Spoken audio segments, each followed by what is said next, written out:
చలికి గజగజ వణుకుతూ కప్పుకోవడానికి బట్టలు లేకపోతే శ్మశానంలో శవాల దగ్గర పడి ఉన్న వస్త్రాల్ని కప్పుకునే పరిస్థితి నుంచి 750 సత్కారాలు, సన్మానాలు, అవార్డులు, రివార్డులు, శాలువాలు అందుకునే స్థాయికి వెళ్ళారు.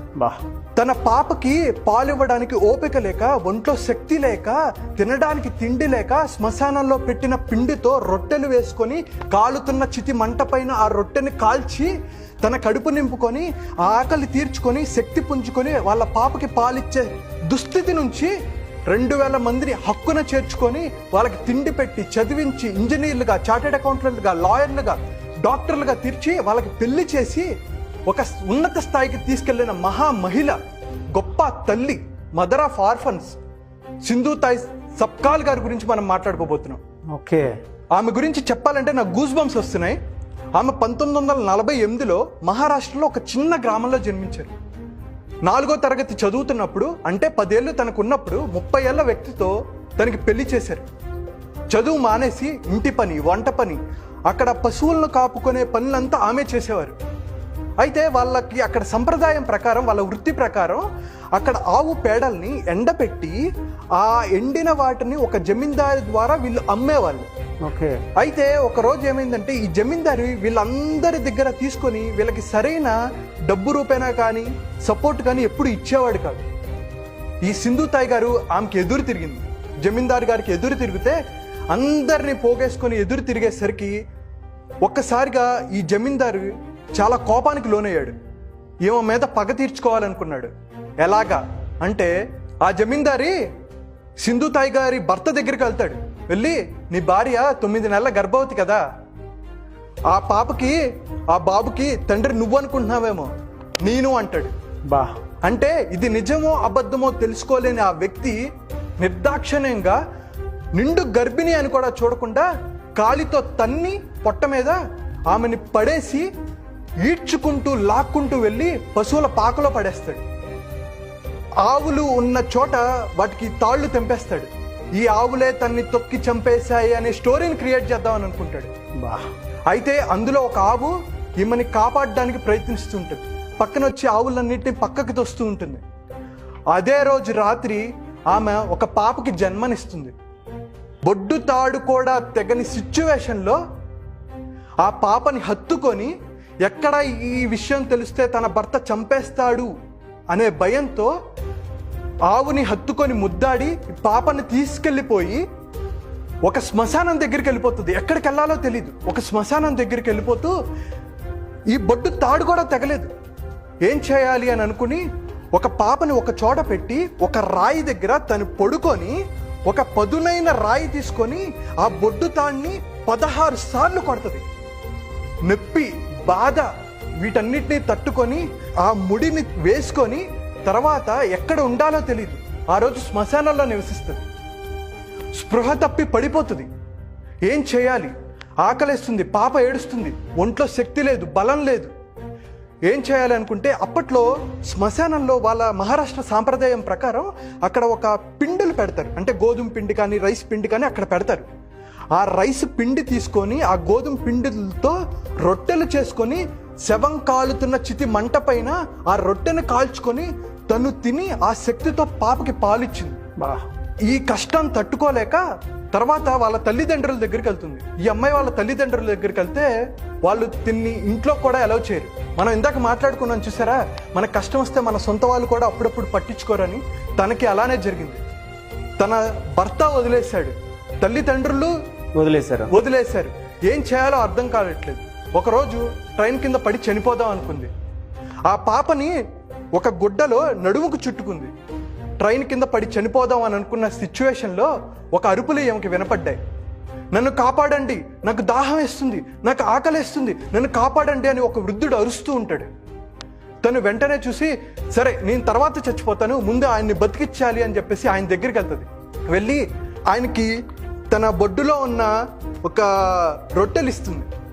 రొట్టెలిచ్చి తన ఆకలి తీర్చి దాహం తీరిన తర్వాత ఆ వ్యక్తి 20 ఏళ్ళ ఈ సింధు తాయ్ గారి కాళ్ళు పట్టుకుంటాడు.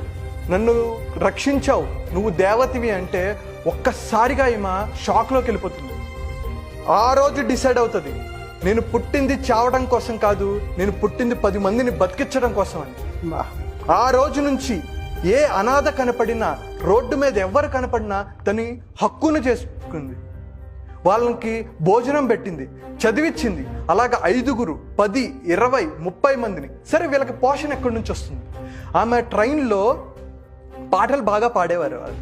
పాటలు పాడుతూ కొంగు జాపి, నేను చాలామంది పిల్లల్ని పెంచుతున్నాను, మీరు ఇచ్చే డబ్బులు వాళ్ళ లైఫ్కి చాలా ఉపయోగపడతాయి, వాళ్ళ జీవితంలో ఉన్నత స్థాయికి తీసుకెళ్తాయి అని చెప్పి అలా పాటలు పాడుతూ భిక్షాటన చేసే వ్యక్తి. తర్వాత 30 మంది ఉన్న తర్వాత తన సొంత పాప తన దగ్గర ఉంటే మిగతా వాళ్ళని సమానంగా చూడలేననే బాధతో సొంత పాపని పూణేలో ఉన్న ఒక అనాథ శరణాలయంకి ఇచ్చి, మీరు తిన్ని చూసుకోండి, నేను మిగతా వాళ్ళని చూసుకుంటానన్నాను. ఉంటే 30, 50, 100 ఇలా భిక్షాటన చేస్తూ వీళ్ళందరినీ పోషించి వాళ్ళకి చదువులు చెప్పడం మొదలుపెట్టింది. అది కొన్ని ఏళ్ల తర్వాత కొంతమంది గుర్తించారు, ఈమెకి అవార్డులు, రివార్డులు ఇవ్వడం మొదలుపెట్టారు. ఆ డబ్బులు కూడా వీళ్ళ చదువు కోసం అంకితం చేశారు. చేస్తూ అంచెలంచెలుగా వెతుకుతూ ఇప్పటి వరకు 2000 మంది అనాథ పిల్లల్ని చదివించి లాయర్ని, డాక్టర్ని, ఇంజనీర్లుగా, చార్టెడ్ అకౌంట్లుగా మార్చి వాళ్ళకి పెళ్ళిళ్ళు చేసి, ఆమె అంటారు, నాకు ఎంతో మంది కోడళ్ళు ఉన్నారు, నాకు ఎంతో మంది అల్లుళ్ళు ఉన్నారు, మనవాళ్ళు ఉన్నారు అని చెప్పి పొంగిపోతారు. అలాగా ఉన్నత స్థాయికి వెళ్ళిన తర్వాత ఒకరోజు ఒక సంఘటన జరుగుతుంది. ఒక 80 ఏళ్ల వృద్ధుడు ఆమె దగ్గరికి వస్తాడు.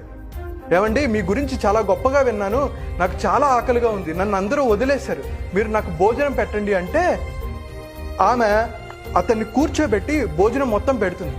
పెడితే అతను అడుగుతాడు, అమ్మ మీరు చేయడానికి మీకు ఇన్స్పిరేషన్ ఏమొచ్చింది అంటే, ఇన్స్పిరేషన్ ఏం లేదండి, నేను 9 నెలల గర్భవతిగా ఉన్నప్పుడు నా భర్త నన్ను తన్ని చంపేయాలని అనుకున్నాడు, అక్కడ నుంచి నేను బతికి ఇక్కడ వరకు వచ్చాను అంటే అతను షాక్ అయిపోతాడు. ఎందుకో తెలుసా? ఆ భర్త ఇతనే. ఒక్కసారిగా కంగు తింటాడు. ఆమె క్షమించే గుణం ఎలాంటిదో ఇప్పుడు తెలుస్తుంది. ఆయన ఒక్క మాట కూడా అనదు. ఈమె గుర్తుపడుతుంది, ముందే పడుతుంది, అయినా భోజనం పెట్టి ఈ కావాలని ఈ స్టోరీ మొత్తం అతనికి చెప్తుంది. అప్పుడు ఆయన రియలైజ్ అవుతాడు, ఎంత తప్పు చేశానని కాళ్ళ మీద పడతాడు.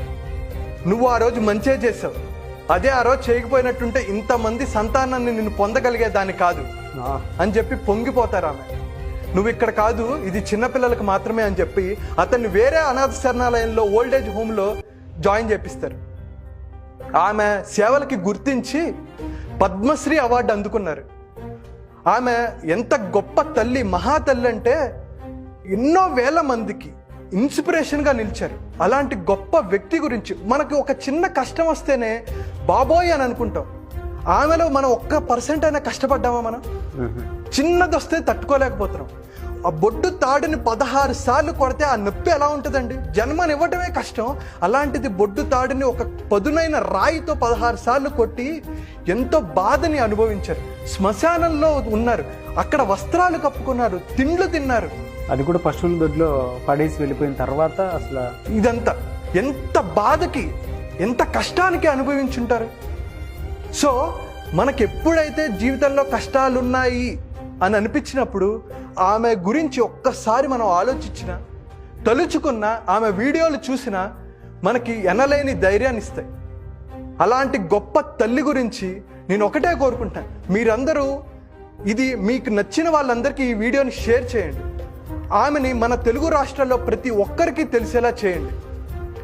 అటువంటి గొప్ప తల్లి గురించి చెప్పే అవకాశం, ధైర్యం, అదృష్టం కలిగించిన దేవుడికి నేను నమస్కారాలు తెలియజేసుకుంటున్నాను.